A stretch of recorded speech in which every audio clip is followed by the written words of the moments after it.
Hello hello my wonderful friends आपण मानकु स्वागत अभिनंदन।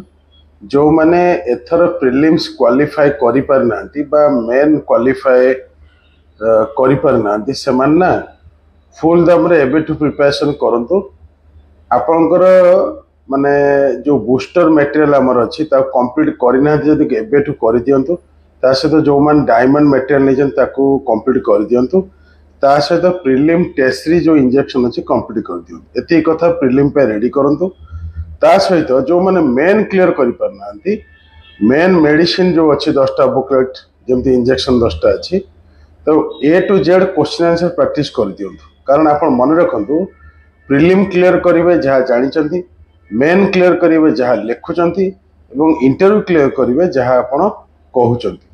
तेणु एबेठू फुल दम आरंभ करंतु। टेलीग्राम चैनल जो अच्छी ओएसटी ऑफिशियल जॉइन कर जातु।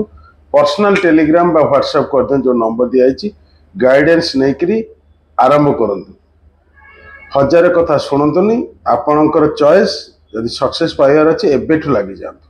समय बहुत मूल्यवान। अभिनंदन।